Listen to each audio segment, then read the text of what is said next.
चलें। अच्छा, यहाँ पे I have to ask you कि आप में से कोई बता सकता है कि ऐसे क्या होता है? व्हाट इज एन ऐसे?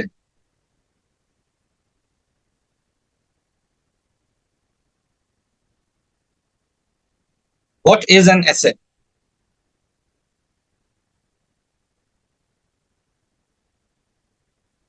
Wajid, can you please turn off your camera? It's really distracting everyone.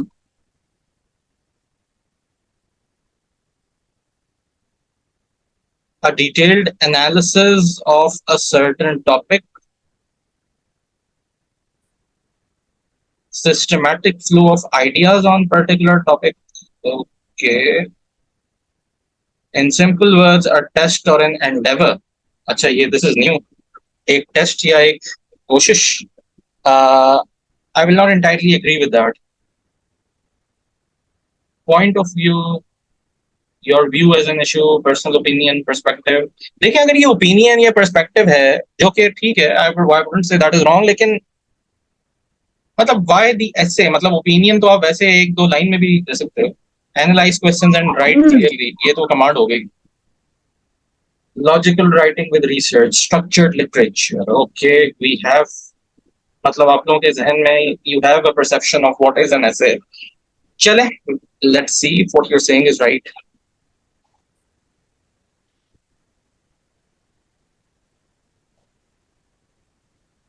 कहते हैं कि ऐसे is a literary write-up in which writer gives an opinion on a particular subject and substantiates it in a proper format. ये तीन चीजें होंगी तो जाके आपका आपकी लिखी हुई चीज एक ऐसे कहलाई जा सकती है. अच्छा, मैंने यहाँ पे लिखा है literary writer.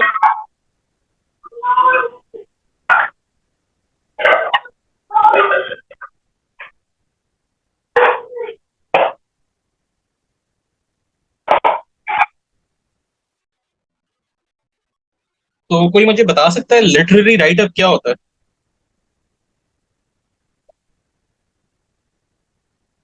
What is a literary writer? ये चीज समझना बहुत जरूरी है अगर आप ऐसे अटेम्प्ट करना चाह रहे हो. You need to understand that it's a literary writer. आप अपना ओपिनियन जरूर दो, आपका ओपिनियन हो सकता है, एनालिसिस भी होगा, सब कुछ होगा, but it should be a literary writer. नहीं, not a piece of literature. वो कुछ और चीज है माजबीन, जिसकी आप बात कर रही हैं.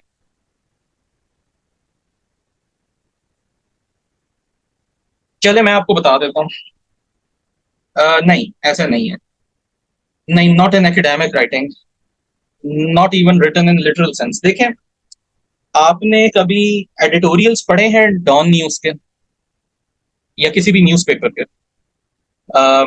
या आपने कभी लेट्स से कोई डॉक्यूमेंट्री देखी है या ड्रामास देखे हैं? उसके अंदर क्या होता है? देखिए, उसमें राइटर जो है ना, वो अपने थॉट्स को डिस्क्राइब करता है, लेकिन उसके अंदर एक इमोशनल एलिमेंट होता है.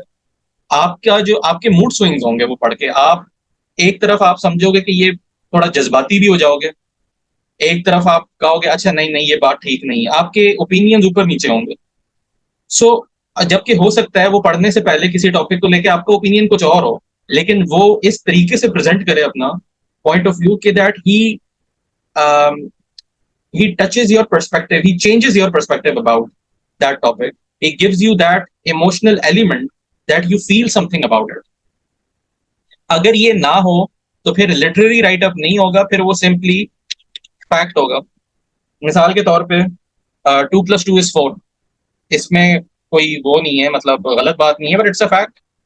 There is nothing in it that would change your opinion about anything. So इस चीज को, और यही चीज आपने अपने ऐसे में भी करनी है. आपका ऐसे जब एग्जामिनर पढ़ेगा ना, उसको उसके ओपिनियंस को चैलेंज करे वो, या उसके ओपिनियन को चेंज करे वो. ऐसा ना हो कि वो बस इस तरह पढ़ रहा हो जैसे कोई रिपोर्ट लिखी हुई है किसी ने. वो चीज तो वो किसी का आर्टिकल उठा के भी पढ़ सकते हैं, लेकिन एक ऐसे के अंदर ही there is a difference between writing an essay और राइटिंग अ रिपोर्ट और राइटिंग एन आर्टिकल. सो ये वाली चीज अंडरस्टैंड करना जरूरी है कि आपने इसको लिखना इस तरीके से है दैट इट कैन चैलेंज और change the readers opinion. That would be a literary writer.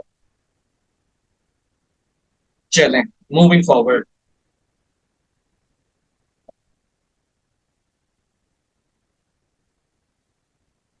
जिस तरह मैंने बात की थी कि एक ऐसे जो है it's a literary writer, so you need to understand the difference between literary and non literary writer. अच्छा, आप लोगों को एक और चीज हो सकता है, ये आप लोगों को थोड़ी अजीब भी लगे बात। आप लोगों ने अक्सर सुना होगा, बहुत सारे टीचर्स को भी, बहुत सारे एस्पिरेंट्स को भी, कि यार एक काम करो, ऐसे जब भी शुरू करो ना, बिल्कुल टू द पॉइंट शुरू करना, बिल्कुल जो बात है उससे शुरू करना। मैं ये रिकमेंड नहीं करता, ना मैंने ये खुद किया है। उसकी वजह ये है कि एक लिटरेरी राइटअप जो होता है ना, वो रिपोर्ट नहीं होती कोई।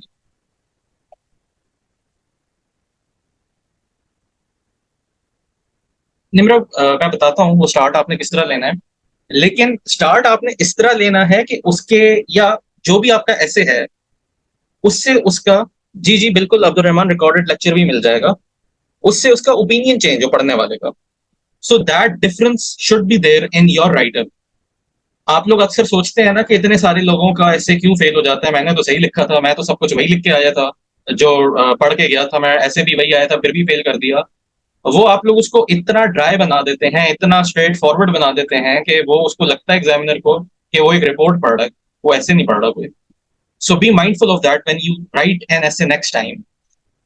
दूसरी चीज, ये, yes, you used a very good word याज, persuasive. It should be persuasive. अच्छा, so does essay tell anything about the writer? It does.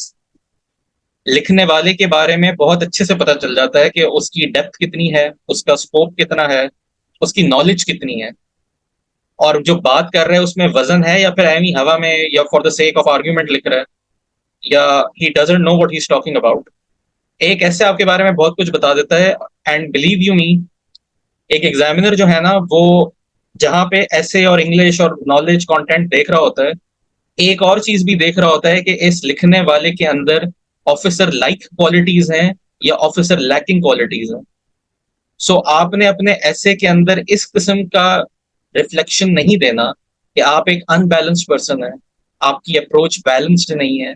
You must be very prudent, you must be very balanced when you are writing an ऐसे।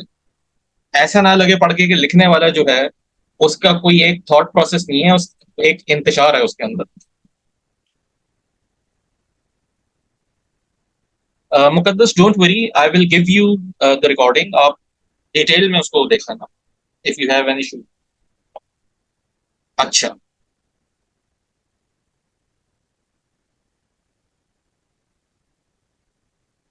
Now ऐसे आपका opinion carry करता है, बिल्कुल बिल्कुल करता है।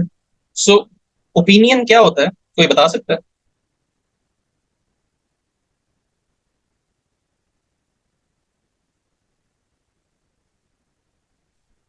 पॉइंट ऑफ व्यू, ठीक है।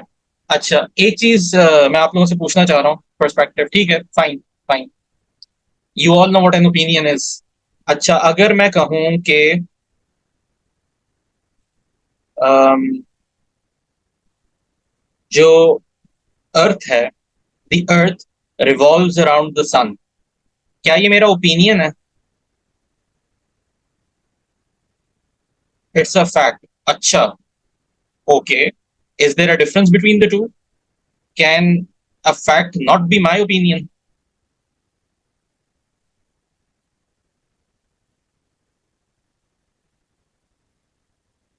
अच्छा, आप लोग सब कह रहे हैं डिफरेंस है, यानी फैक्ट मेरा ओपिनियन नहीं हो सकता अगर मैं कहूं कि, अच्छा फायदा क्या, you are saying fact is an opinion, scientific proof fact, fact is scientifically proven, it is opinion, okay. चलिए यहाँ पे मैं आपको ये चीज क्लियर कर देता हूँ, फैक्ट और ओपिनियन में फर्क है, they are not the same thing. Fact change नहीं होता, ओपिनियन चेंज हो सकता है। ओपिनियन सही भी हो सकता है, गलत भी हो सकता है। अगर मैं कहूँ Pakistan would become an economic power by 2050. That is not a fact, that is my opinion, and I can be wrong. But agar main kahun, given the potential Pakistan has in terms of its resources, in terms of its productive labor, it can very well be an economic power in the coming 30 years. तो अब ये मेरा opinion हो गया, मैं substantiate कर रहा हूँ उसको एक फैक्ट के साथ, बट दैट ओपिनियन मे और may not be true, right? So इस फर्क को पता रखिएगा। I wouldn't say it is similar to assumption, क्योंकि ओपिनियन के पीछे बैकिंग होती है। एजम्पशन थोड़ा सा इससे ज्यादा हल्का होता है। अच्छा, what are the topics of essay, what is substantiation of essay, what is the proper format? ये तीन चीजें हैं जो कि ये तीन चीजें हैं जो कि आप लोगों को पता होनी चाहिए, ठीक है। और ये दो चीजें, एक तो ये कि आपको पता हो कि आपका ऐसे लिटरेरी राइटअप होता है, नॉन लिटरेरी नहीं होता। नॉन लिटरेरी क्या होता है? जो कि सिंपली एक रिपोर्ट हो या फैक्ट्स को स्टेट किया हुआ हो, that is a non literary write up. It is not the same as literary write up. उसके अंदर ओपिनियन आपका इस तरीके से एक्सप्रेस होता है that you are able to change और challenge the opinion of the reader. फिर ये है कि अपनी रिफ्लेक्शन आपने बैलेंस देनी है as a writer when you are writing the essay. ये सारी चीजें बहुत जरूरी हैं to write a good essay. अपना ओपिनियन सब्सटैंशिएट करना है आपने जब भी दें। जो ऐसे टॉपिक्स हैं, be sure to address that. अब ये सब्सटैंशिएशन किस तरह करते हैं, what is the proper format, that we will be discussing.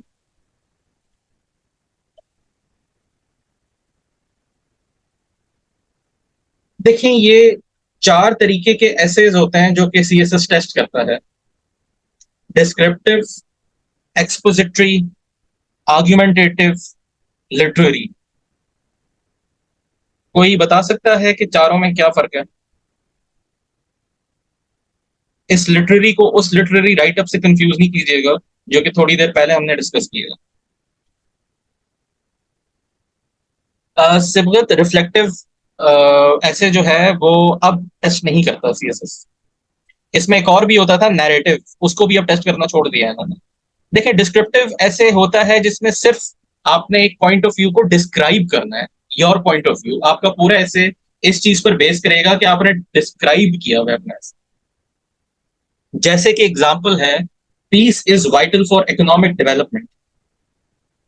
उसके बाद दूसरा ऐसे टाइप होता है एक्सपोजिटरी।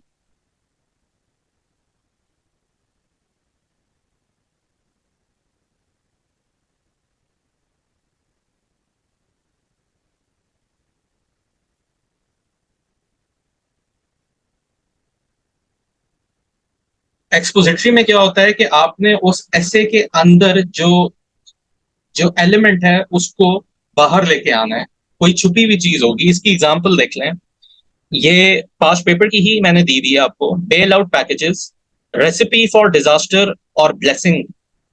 अब आपने एक्सपोज करना है कि बेल आउट पैकेजेस क्या वाकई are they recipe for disaster और are they blessings. You have to expose, इसमें डिस्क्राइब नहीं करना है आपको। और हम ये चारों टाइप्स ऑफ ऐसे प्रैक्टिस करेंगे, descriptive, expository, argumentative and all that. nahi Tahir, in descriptive you cannot oppose the topic, you just have to describe the topic. We will discuss this. No, we cannot take this as an argumentative. Argumentative ये आगे है। लेकिन जो argumentative होता है ना, उसमें basically उसकी एग्जांपल इस तरीके से है: is parliamentary system suitable for Pakistan democracy. आपने एक तरफ तो अपना ओपिनियन बताना होगा इसमें कि है कि नहीं सूटेबल, और फिर दूसरी साइड भी बतानी होगी कि सूटेबल क्यों नहीं है, अगर है तो क्यों है, और क्यों नहीं है तो फिर क्या सूटेबल है ये भी बताना। So you have to argue both sides in such kinds of एसे।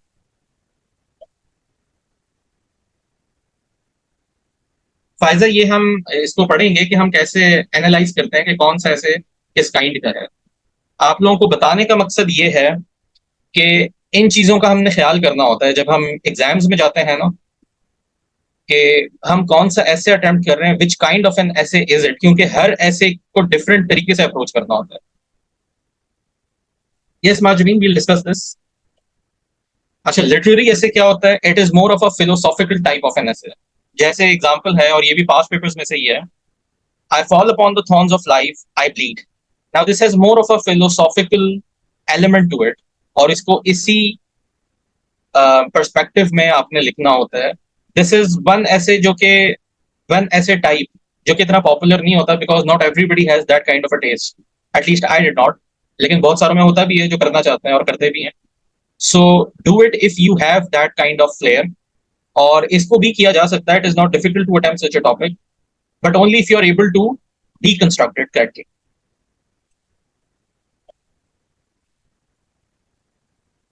अब हम बात करते हैं कि एसेस की जरूरी चीजें क्या है। यहां से वो पॉइंट शुरू हो रहा है जो कि उन एग्जामिनर ने मुझे बताया था।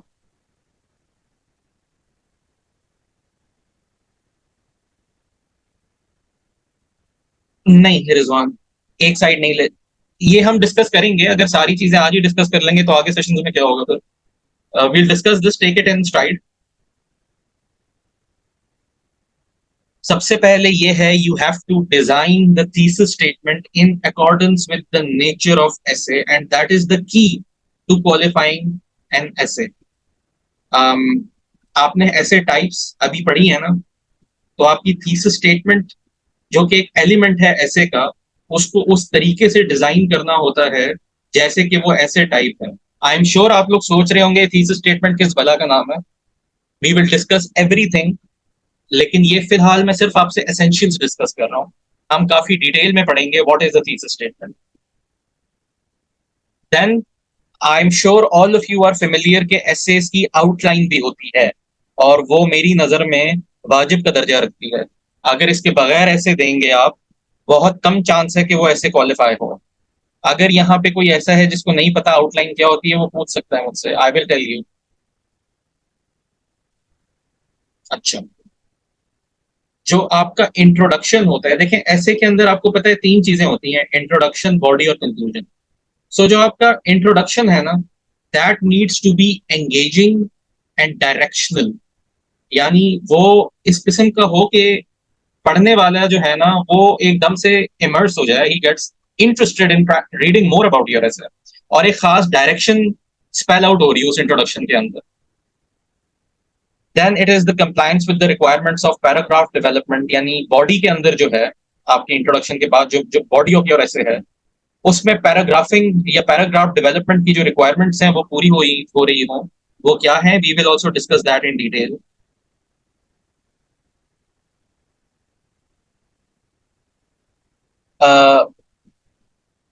जी Mahajabeen, it is necessary to write outline in the paper, लेकिन ये आप ऐसे लिखने से पहले लिखती हैं या उसके बाद में लिखती हैं, ये मैं एस्पायरेंट पे छोड़ देता हूँ। मैं बहरहाल पहले ही लिखता था, और रिकमेंड यही करता हूँ कि पहले लिखें। अच्छा फायदा, आई एम ग्लैड आपने पूछ लिया what is an outline. Ibrar, आप भी यही पूछना चाह रहे हैं what is an outline. Outline देखें, सिर्फ आपने जिस तरह टेबल ऑफ कंटेंट नहीं होता एक बुक के अंदर, उस तरीके से आप समझ लें कि आपने ऐसे के बारे में बताया हुआ होता है कि हमने इंट्रोडक्शन ये लिखा हुआ है, फिर हमने ये पॉइंट्स डिस्कस किए हैं, एंड फाइनली कंक्लूजन है, like a table of content, जिस तरीके से बुक्स के अंदर होता है। उस तरीके से हम एक ओवरव्यू देते हैं अपने ऐसे के बारे में। ये पैरा हेडिंग जिस तरह आप कह रहे हैं, इसको ये भी कह सकते हैं, लेकिन मैं ये लफ्ज यूज करते हुए थोड़ा कॉशियस रहूंगा। ये याद रखिएगा, ऐसे के अंदर हेडिंग्स नहीं होती हैं। You have to write this write up without headings, but जो आउटलाइन है दैट इज, उसके अंदर ये पैरा वाइज हेडिंग दी हुई होती है। अच्छा, फिर जो आखिरी पार्ट है आपके ऐसे का, वो कंक्लूजन होता है, और वो भी एक्सपोजिटरी, यानी वो किसी चीज को सामने ला रहा हो, किसी नतीजे में पहुंचा रहा हो आपके पूरे उस ऐसे को लेकर। फिर सबसे जरूरी चीज जो है वो ये है कि आपके ऐसे के अंदर ग्रामेटिकल एरर्स नहीं होने चाहिए, वरना ये सबसे ऑन एग्जामिनर के बकौल हमारा पसंदीदा मशगला है कि मिल जाए बस हमें ग्रामेटिकल एरर, हम उधर ही फेल कर देता। तो ये बिल्कुल बहाना नहीं देना है उन लोगों को। आपके ग्रामेटिकल एरर्स अगर हो तो मिनिमल हो, बहुत ज्यादा ना हो। Then appropriate incorporation of knowledge, facts and figures, ये ऐसे के अंदर आपने इनकॉर्पोरेट किए हुए हो ताकि उसको इस चीज की हिंट मिले कि आपको पता है इस टॉपिक के बारे में जो आप लिख रहे हैं।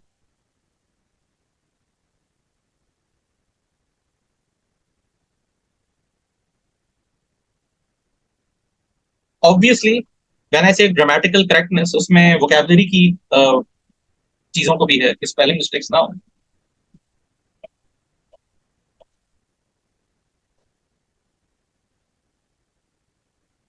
Sidra, we'll discuss that. We'll discuss that when we'll study thesis statement.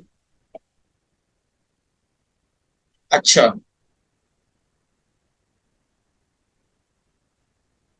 ये उनके मैंने कैंडिड व्यूज यहाँ पे लिखे हुए हैं ऑन एग्जामिनर के। इट इज एन एनालिसिस जैसे है फ्रॉम एग्जामिनर्स परस्पेक्टिव कि आप लोग आम तौर से प्रॉब्लम क्या करते हो, ऐसे क्यों नहीं पास होते।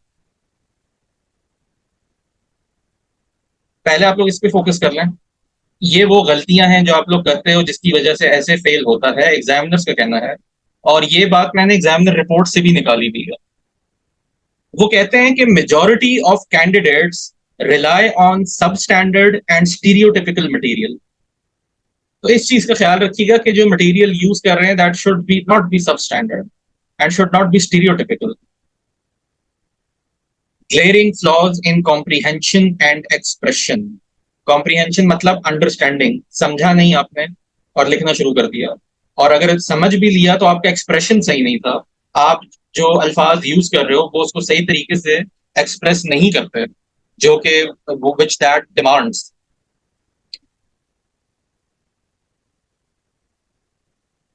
स्टीरियोटिपिकल जो एक सॉर्ट ऑफ चीजें मशहूर हुई भी होती हैं एक नेगेटिव पर्सपेक्टिव में। जैसे काम करना लड़कियों का का वो नहीं है, लड़कियों को काम नहीं करना चाहिए। That is a little stereotypical of masculine behaviour. लड़कियों को सीएसएस नहीं देना चाहिए, you know that stereotypical approach of the patriarchal society. So ये स्टीरियोटिपिकल, ये जो इस किस्म की नेगेटिव या किसी चीज को लेबल कर देना, इसको कहता है।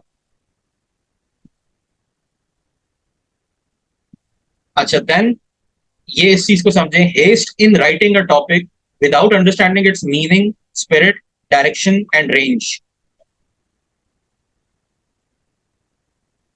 एक्सप्रेशन आपका जो इजहार करने का तरीकेकार है एक टॉपिक को लेके जो है, उसको एक्सप्रेशन कहते हैं।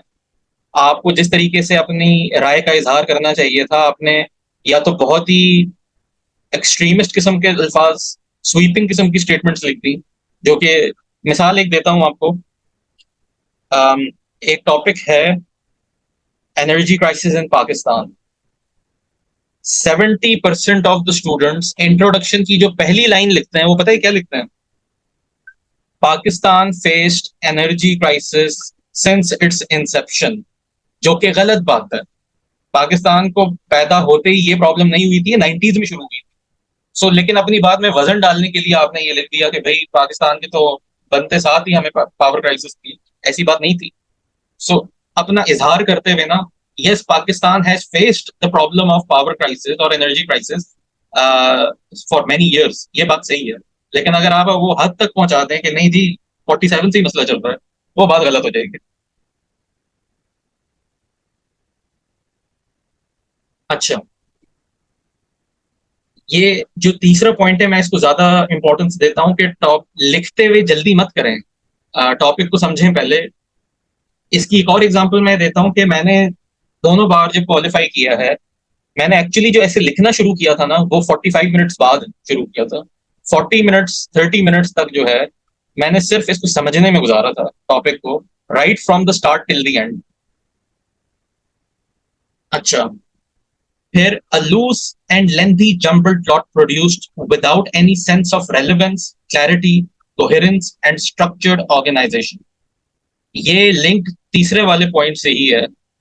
वो आप लोगों ने लतीफा तो सुना ही होगा कि वो स्टूडेंट जो है वो याद करके गया था ऐसे किसी मैच का आंखों देखा हाल, और ऐसे आ गया हवाई जहाज का सफर। तो वो लिखना शुरू कर देता है कि मैं हवाई जहाज पे जा रहा था, मैंने खिड़की से नीचे देखा एक मैच हो रहा था, और वही कुछ लिख दिया, मैच की आंखों देखा हाल बताओ। सो बहुत लेंथी लिख दिया, बहुत लूज था, सब कुछ जम्बट था, लेकिन ना रेलिवेंट था, ना क्लैरिटी थी, ना कोहेरेंस थी, ना ही स्ट्रक्चर्ड था वो।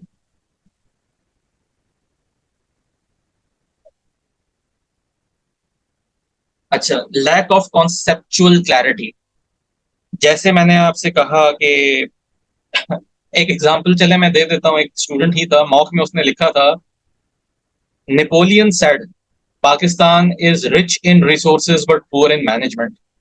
It shows what sheer lack of conceptual clarity is there। Napoleon का क्या ताल्लुक पाकिस्तान से? वो तो पाकिस्तान से बहुत पहले की बात थी। सो इस किस्म की चीज आपने नहीं करनी अपने ऐसे के अंदर कि वो सर पकड़ के बैठ जाए एग्जामिनर के, यार ये कहां से बात आ गई। did not follow the norms of confrontational discourse and wrote isolated sentences rather than cohesive paragraphs. देखें, आमतौर से ये वाली प्रॉब्लम पता है कहाँ होती है, जब आप आर्ग्यूमेंटेटिव ऐसे लिखते हो, क्योंकि आपके जहन में होता है कि मैंने ना दोनों साइड्स आर्ग्यू करनी है। आप पहले फॉर में लिखते जाते हो, फिर उसके अगेंस्ट में लिखोगे, फिर जो अगला पॉइंट शुरू करोगे ना, वो कोई बहुत दूर का पॉइंट होगा और उसको डिस्क्राइब करके उसके अगेंस्ट लिखना शुरू कर दोगे। आपने एक कनेक्टिविटी शो करनी है, जो बात से बात निकलती है ना, कि ये बात की, उसका एंटीथीसिस ये था, लेकिन इससे रिलेटेड एक और बात की, उसका एंटीथीसिस ये था, को रिलेट करते हुए सारे पैराग्राफ्स आप। So that is how you follow the norms of confrontational discourse, और आपके सेंटेंसेस आइसोलेटेड नहीं होंगे, they would be connected in cohesive paragraphs. ये हम पढ़ेंगे कि इसको किस तरीके से करते हैं।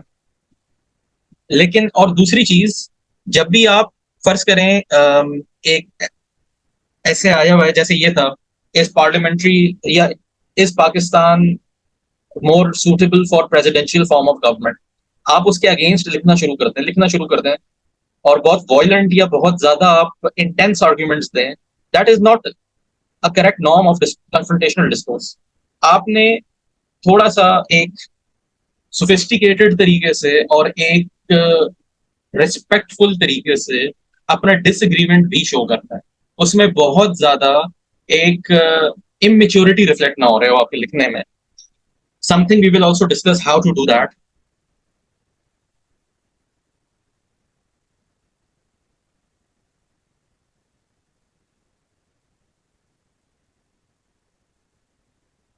ये आखिरी बात जो उन्होंने लिखी है ना अपने एग्जामिनर्स रिपोर्ट में, वो ये थी, जिसको मैं की टेक अवे भी कह रहा हूँ। The ability required in CSS is extensive reading, holistic and appreciable performance approach in the subject, but majority lacked these characteristics. आपका ऐसे पढ़ के उसको समझ में आ जाता है कि इसकी रीडिंग कोई खास नहीं थी। यहाँ पे मुझे ये मेंशन करना जरूरी है, अगर आज तक आप लोग अखबार नहीं पढ़ रहे थे, तो कल से आप लोगों ने इसको वैसे ही पढ़ना है जैसे हम कुरान की तलावत करते हैं। कोई दिन आपका ना जाए जिस दिन आपने न्यूज़पेपर ना पढ़ा हो, number one.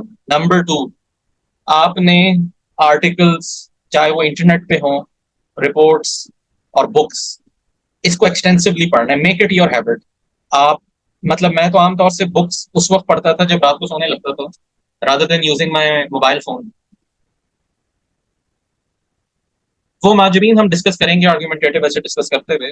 First understand this कि रीडिंग, जितनी रीडिंग करेंगे उतना ज्यादा आपका आईक्यू भी बिल्ड होगा, उतना ज्यादा नॉलेज कंटेंट भी आएगा आपके पास। So you must read more. Holistic and appreciable performance approach in the subject. देखें, आपकी जो अप्रोच होनी चाहिए ना ऐसे को लेके, वो एक खास एक बड़े नैरो पॉइंट ऑफ व्यू से ही आपको नहीं लिखना चाहिए। आपको एक बिगर पिक्चर प्रेजेंट करनी चाहिए अपने आर्ग्यूमेंट के अंदर। अब मैंने फॉर इंस्टेंस, मैं ऐसे की बात नहीं कर रहा, मैं पाकिस्तान अफेयर्स की बात कर रहा हूँ। उसमें एक सवाल आया था कि which system is suitable for Pakistan, presidential और पार्लियामेंट्री। मैंने प्रेसिडेंशियल लिखा था, लेकिन मैंने उसकी वजह ये नहीं बताई थी जस्ट बिकॉज के प्रेसिडेंशियल सिस्टम का ये फायदा है, ये फायदा है, ये फायदा है।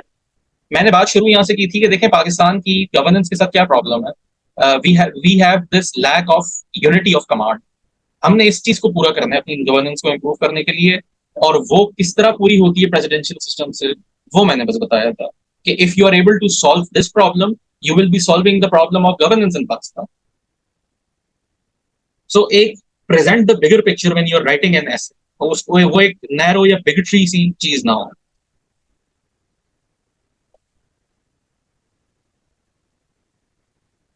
ये एग्जामिनर्स की, आप में से किसी ने थोड़ी देर पहले पूछा था कि एक्सप्रेशन से क्या मतलब है, तो उसको थोड़ा डिटेल में यहाँ पे मैं एक्सप्लेन कर रहा हूँ एग्जामिनर्स के पर्सपेक्टिव में, what are the problems with expression.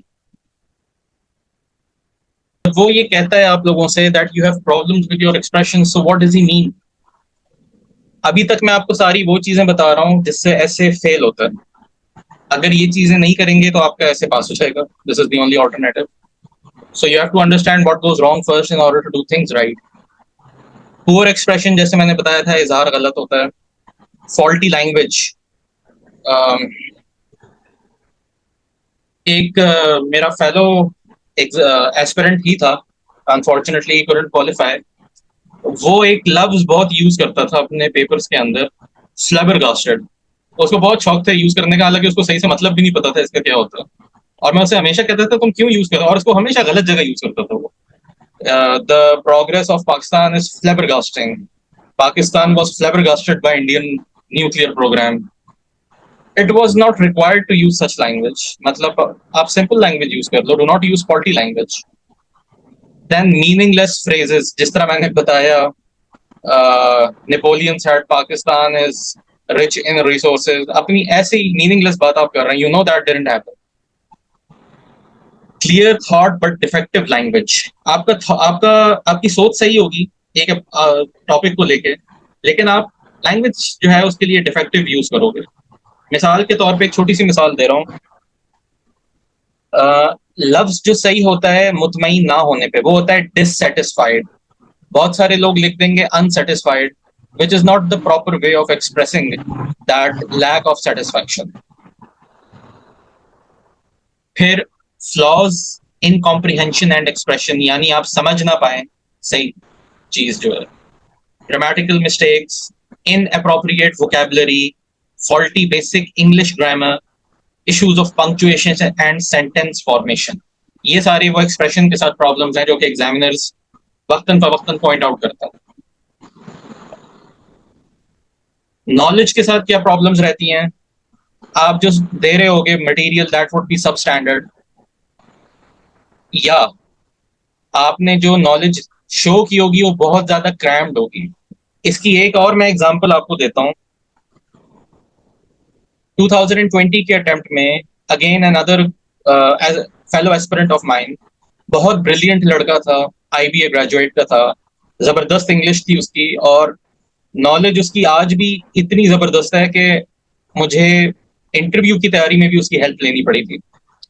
लेकिन प्रॉब्लम यह है कि वो इतनी ज्यादा नॉलेज क्रैम कर देता था कि वो ओवरलोड हो जाती थी। मिसाल के तौर पे उसने जो ऐसे अटेम्प्ट किया था ना, उसने तैयारी की थी आईटी या डिजिटलाइजेशन पे, और इत्तेफाक से टॉपिक आ गया था is Pakistan ready for digital revolution. अब उसकी पसंद का टॉपिक था, उसमें उसने एस्टोनिया का मॉडल डाला हुआ है, उसमें मैकिंसी की रिपोर्ट, उसमें इधर की, उसमें फिनलैंड की एग्जांपल, रोमानिया की एग्जांपल। गलती, एग्जांपल्स गलत नहीं दे रहा था, सही दे रहा था, लेकिन बात हो रही थी पाकिस्तान की कि क्या पाकिस्तान रेडी है आईटी रेवोल्यूशन के लिए। इस टॉपिक में इस नॉलेज की जरूरत नहीं थी कि एस्टोनिया में क्या हुआ है, फिनलैंड में क्या हुआ है, because they do not represent the infrastructure that Pakistan has.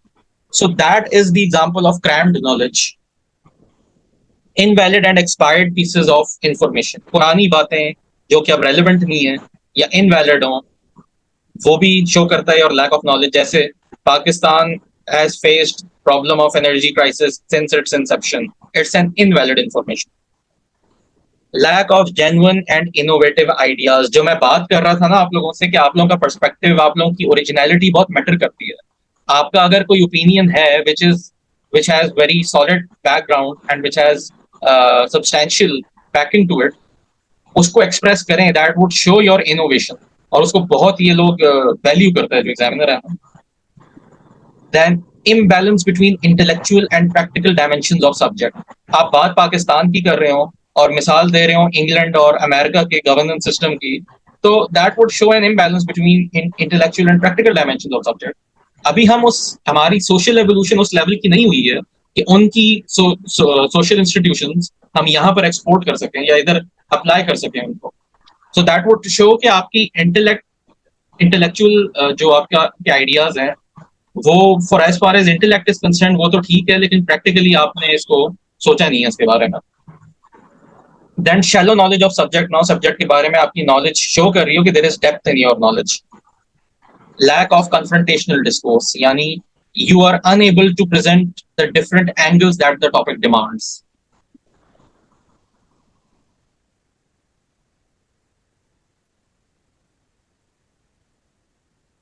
I wouldn't necessarily say pestle and SWOT analysis। जब मैं कहता हूं कि मल्टीपल एंगल्स, वो उसी कॉन्टेक्स्ट में जिस कॉन्टेक्स्ट में टॉपिक है, ये ना हो कि पेस्टल और स्वॉट को डिस्क्राइब करते हुए आप उस टॉपिक एरिया को बाईपास करते हैं। And I will tell you how.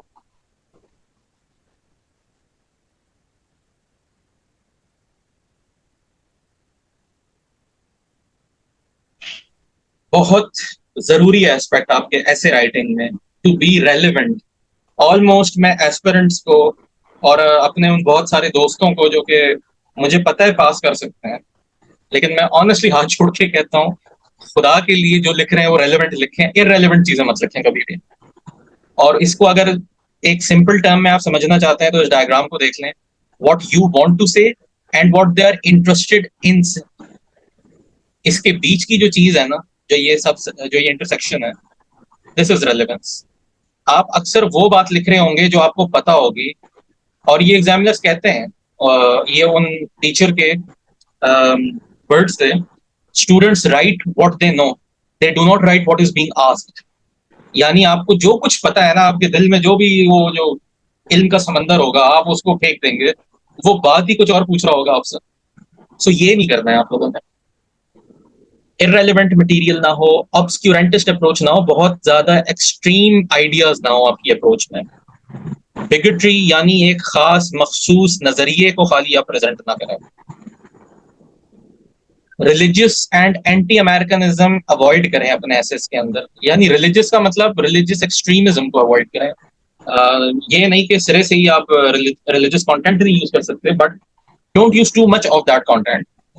And ज्यादा एंटी अमेरिकनिज्म भी ठीक नहीं है। मिसाल के तौर पे हमने अमेरिका की गुलामी अडॉप्ट की हुई है, we are slaves of America, America has colonized our country. Don't use these phrases because it shows your disconnect with reality. And ये खैर, this is something we will discuss during the course of our preparation. But ये चीजें जो हैं, ये आपके उस ऐसे को irrelevant कर देंगी जो आप लिख रहे हो। irrelevant references ना दें। मिसाल के तौर पे डॉक्टर रूथ बॉय कहते हैं कि पाकिस्तान में there is lack of originality, जबकि टॉपिक आप जो अटेम्प्ट कर रहे हैं वो शायद पॉलिटिकल नेचर का हो। सो रेलेवेंट जो भी रेफरेंसेस देंगे, दे शुड बी रेलेवेंट।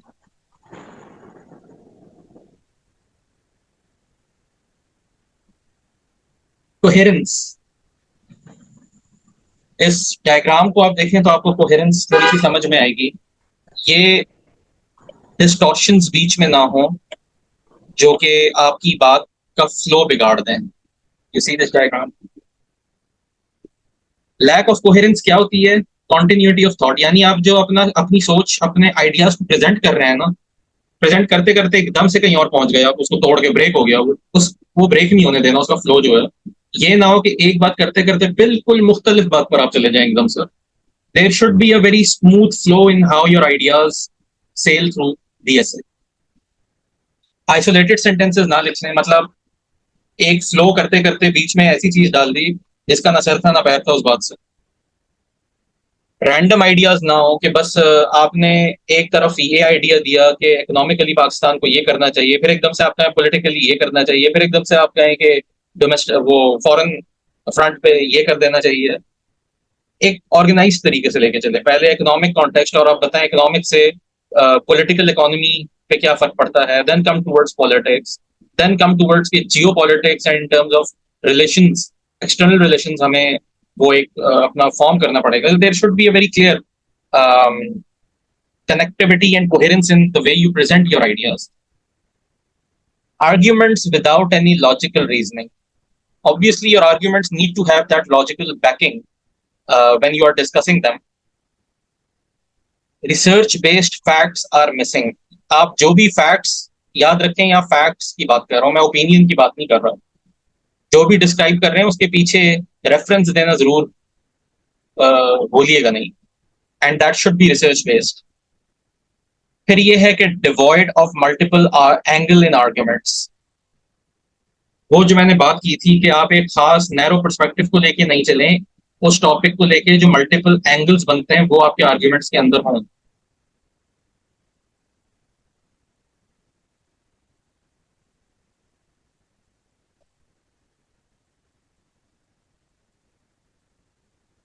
फिर मैंने एक बात की थी कि ऐसे जो है, it's a literary write up that is substantiated and followed in a structured organisation.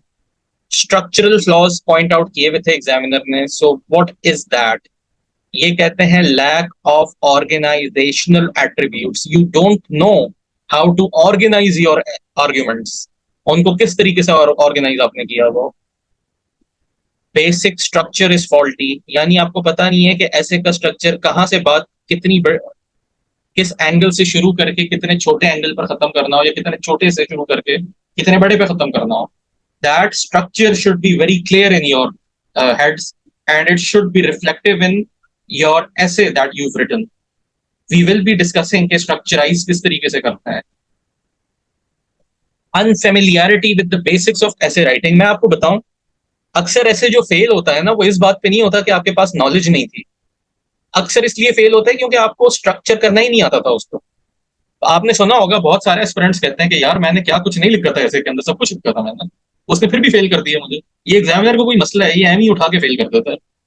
मसला ये होता है कि आपने बात सही लिखी होगी, बट आपका जो स्ट्रक्चर होगा ना ऐसे का, उसके अंदर प्रॉब्लम होगी.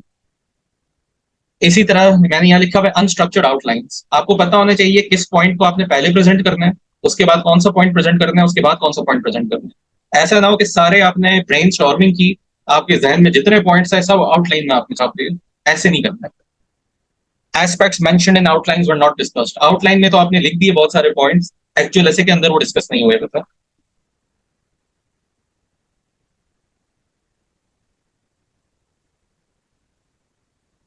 क्लैरिटी, ये अक्सर आपने एग्जामिनर्स की शिकायत रहती है कि ऐसे क्लियर नहीं था. Lack of objective judgement. देखिए जजमेंट जो है ना आपकी बाइस्ड ना हो, बिल्कुल ऑब्जेक्टिव हो, बिल्कुल एक बगैर किसी बाइस के साथ, बगैर किसी तासुब के साथ आपकी जो कंक्लूजन या आपका जजमेंट है किसी टॉपिक को लेके वो प्रेजेंट हुआ हुआ हो. अच्छा, फिर आपने ओपिनियंस दिए हुए हो without facts and figures and relevant data. तो ये तो सिर्फ आपका ख्याल हो जाएगा ना, फिर इसकी कोई बैकिंग तो नहीं होगी. सो रैंडम आइडियाज नहीं प्रेजेंट करने अपने, उन आइडियाज को प्रेजेंट करना है जिसके पीछे कोई ना कोई एक बैकिंग हो, किसी फैक्ट की, किसी रेलेवेंट डेटा की. Good expression but muddled thoughts, यानी आपका ने इजहार तो चले सही किया है, लेकिन आपके ख्यालात में एक इंतशार था, एक वो मिक्स हुए हुए थे एक दूसरे के साथ.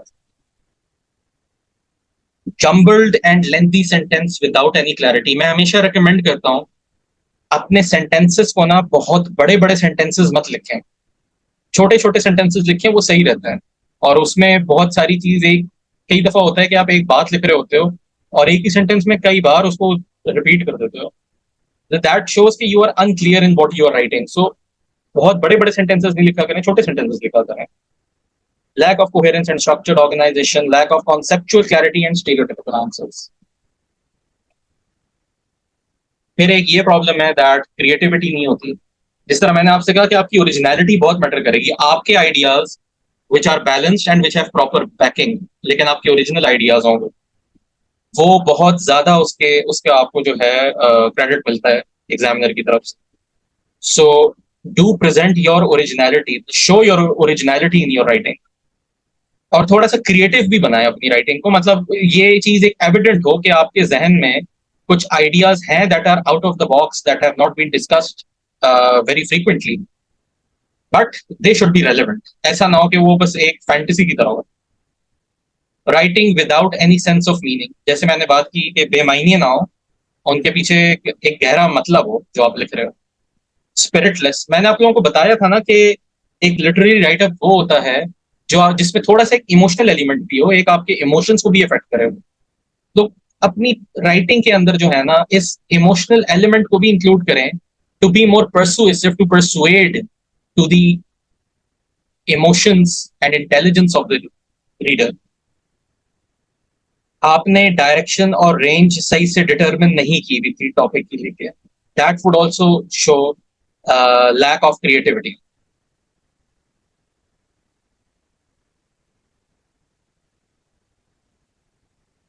कुछ टॉपिक्स होते हैं जिनका स्कोप बहुत बड़ा होता है और कुछ टॉपिक्स होते हैं जिनका स्कोप बहुत छोटा होता है.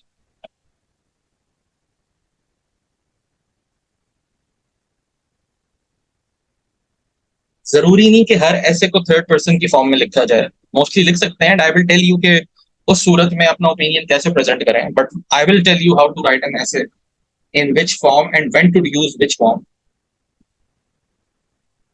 अच्छा, यहाँ स्कोप ऑफ टॉपिक की बात कर रहे थे, मैं आपको एक और अपनी गलतियों से ही एक एग्जांपल दे देता हूँ. मैंने अपने आप से वादा किया हुआ था 2022 में, क्योंकि ये मेरी लास्ट अटेम्प्ट थी, और ऐसे अल्हम्दुलिल्लाह आपको पता है किस किस्म का पेपर होता है। अगर फेल होने का खतरा होता है सबसे ज्यादा यहाँ पे ही होता है। तो मैं अपने आप से कमिट करके गया था कि मैं वो टॉपिक चूज करूंगा जिसका स्कोप इतना बड़ा ना हो, छोटा स्कोप हो। और ये वादा मैंने क्यों किया था? क्योंकि एक साल पहले जब मैंने पेपर दिया था 2021 में, उसमें जो मैंने ऐसे चूज किया था ना, उसका स्कोप बहुत बड़ा था और मैं बहुत थोड़ा लिख के आ गया था। तो मैंने पहले ही सोच लिया था कि मैं तो वही टॉपिक चूज करूंगा जिसका स्कोप लिमिटेड होगा। अब मिसाल दे देता हूँ, जो 21 में मैंने गलती की थी ना, सुनने में टॉपिक बहुत आसान लग रहा था वो, pros and cons of globalization. पढ़ते ही मैंने कहा ये मसला क्या है, अभी लिख देता हूँ इसके ऊपर ऐसे। इतना आसान टॉपिक आया है, यकीन नहीं आ रहा था इतना आसान भी दे सकते हैं। But the fact of the matter was कि ग्लोबलाइजेशन का स्कोप इतना ब्रॉड है, और जिसने इंटरनेशनल रिलेशंस पढ़ी हैं वो तो कहीं किसी और डायरेक्शन में ले जाता है स्कोप। मेरा टॉपिक नहीं था international relations. I should not have attempted this topic, but unfortunately I did. और मैं उस तरीके से इसका स्कोप कवर नहीं कर पाया, एंड सो आई कुडंट पास 2021 ऐसे। 2022 में जो टॉपिक मैंने चूज किया था वो मैंने चूज इसलिए किया था कि इसका स्कोप इतना बड़ा नहीं है। डेमोक्रेसी एक पॉलिटिकल कॉन्टेक्स्ट के तौर पे ही आपने लिखना है, डिजिटलाइज डेमोक्रेसी को लेकर। इसमें इकोनॉमिक साइड देने की जरूरत नहीं, इसमें सोशल साइड देने की भी जरूरत नहीं है, थोड़ी बहुत फिर भी होगी। लेकिन इससे बढ़ के आपने पॉलिटिकल और सोशल कॉन्टेक्स्ट के अलावा कोई बात नहीं करनी। So the scope was limited and I had already decided कि मैं लिमिटेड स्कोप के साथ जाऊंगा। एंड यस, जो इसमें बात लिखी हुई है ना, incomplete requirement of topic and text without conclusion, उस 2021 वाली अटेम्प्ट में मैं कंक्लूजन अच्छी नहीं लिख पाया था इस वजह से।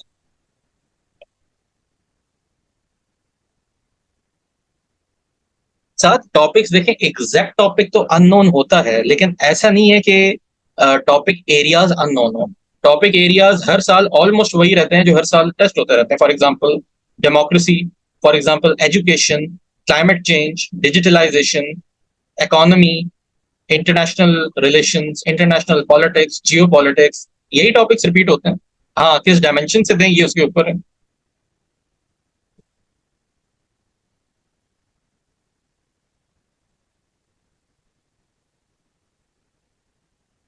ये सवाल सबसे ज्यादा जरूरी है, जो कि मेरे जहन में तो कम से कम आता था। अभी तक आप में से किसी ने ये सवाल मुझसे नहीं पूछा था कि वो आपको नंबर कैसे देता है, वो किस सूरत में आपको जीरो नंबर देता है और किस सूरत में 0 से 24 देता है। अक्सर आपने सुना होगा कि भाई इतना कुछ लिख के आया था मैं, उसने खाली 20 नंबर दिए मुझे, ऐसे ना पता नहीं कौन पागल था एग्जामिनर। या यार उसने मुझे 39 पे फेल कर दिया, हद हो गई है। तो ये क्यों करता है, कब करता है वो? ये भी मैंने उन्हीं से ही जो है पूछा था उन एग्जामिनर से कि आप नंबर कैसे देते हैं, ये बता दें खाली मुझे। और उसकी सॉर्ट ऑफ समरी मैंने यहाँ पे लिखी हुई है। वो कहते हैं कि जब आपके ऐसे के अंदर it is a very weak and seriously इनएडिक्वेट writer, ना आपके पास आर्ग्यूमेंट्स थे, ना आपके पास नॉलेज थी, आपने रिक्वायरमेंट्स ही फुलफिल करके नहीं दिए टॉपिक की, तब जाके वो आपको 0 से 24 के दरमियान नंबर देगा। Too short, incoherent in context, 1000 words का लिख के आ गए आप, जबकि 2500 या 30 3000 का लिखना था, और जो लिखा है वो भी इनकोहेरेंट है।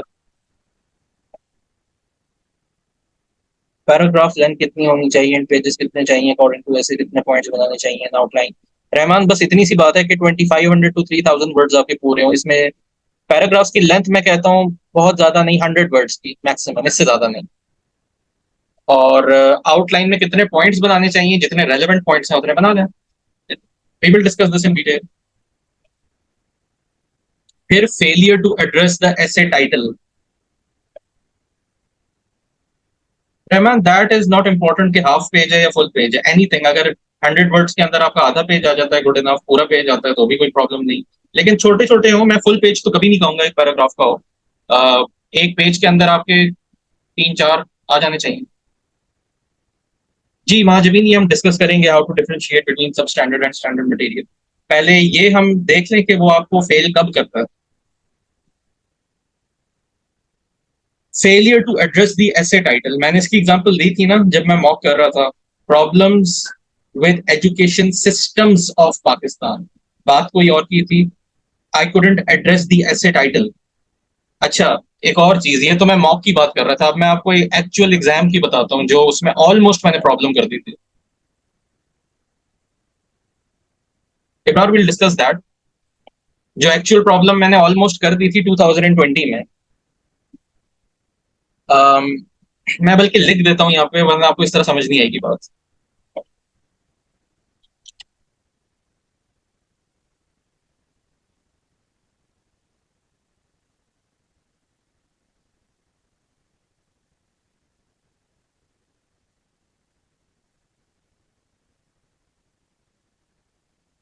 ये था topic, polarized politics, issues and challenges of democracy in Pakistan.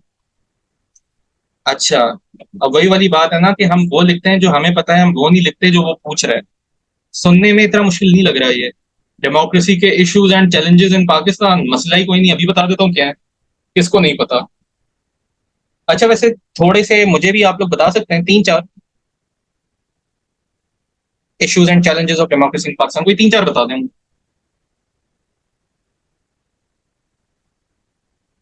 Kinship, ठीक है।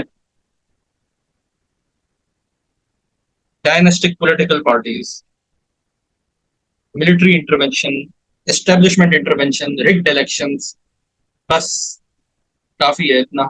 लैक ऑफ एजुकेशन, चले बस। अच्छा बस बस, बहुत बहुत बुराई कर दी हमने। मैं भी कुछ यही यही कुछ लिख रहा था जो आप लोग लिख रहे हैं, मेरे भी जहन में यही था, करप्शन एंड ये ऑल दैट। अब दोबारा वापस आए टॉपिक के ऊपर, दोबारा से देखें इसको।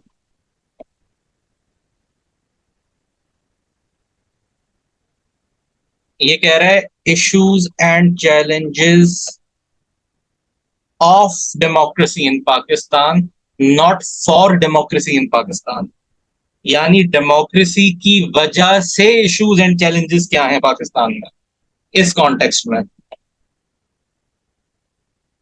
पूरी बात ही चेंज हो गई ना इससे।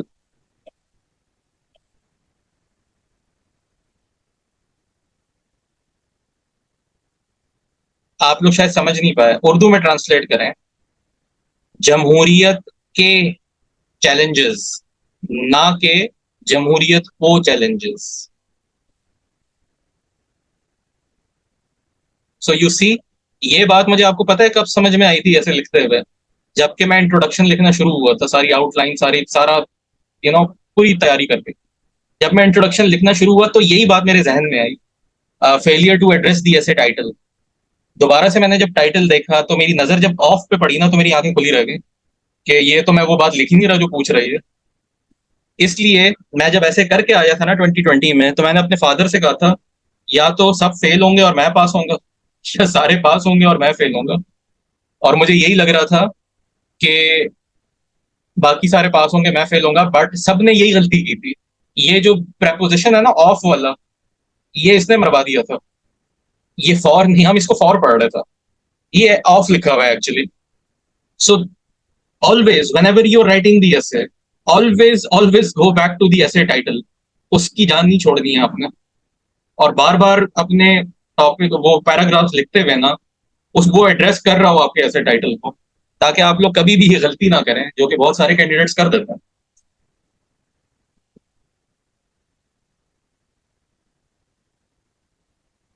Then little evidence of knowledge, चले, you understood the essay topic, the essay title, but you gave very little evidence of topic in knowing that you knew about it.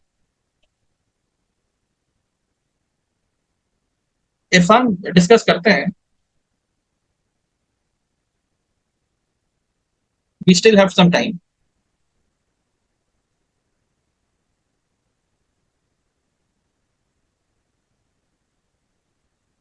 अब आप 25 to 39 वाले मार्क्स देखें, 39 पर फेल क्यों करता है वो?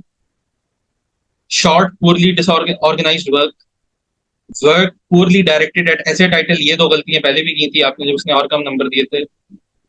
Week spelling and grammar, incorrect conclusion, weak writing and analytical skills, inadequate और एब्सेंट रेफरेंसेस, यानी जो बात की थी फैक्ट की, they lack references, major factual errors, Napoleon वाली बात, नो क्लियर आर्ग्यूमेंट्स।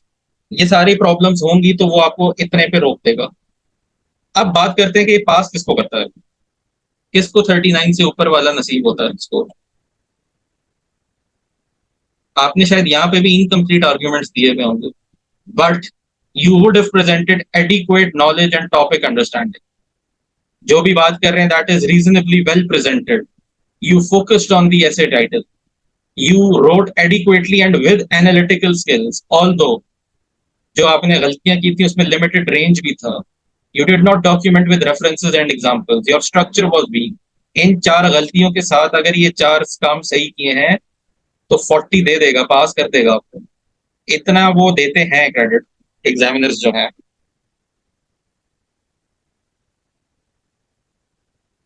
बहुत अच्छा अगर आपका स्कोर है तो वो इस तरह आएगा: good level of knowledge and understanding of subject, well organized writer, diversity of material to support and develop arguments, good writing and analytical skills, issues well documented with references and examples. But still ये दो गलतियां की भी होंगी: conclusion not clearly expressed, weak analysis of topics and issues and objects. Still you would be passing on a high score.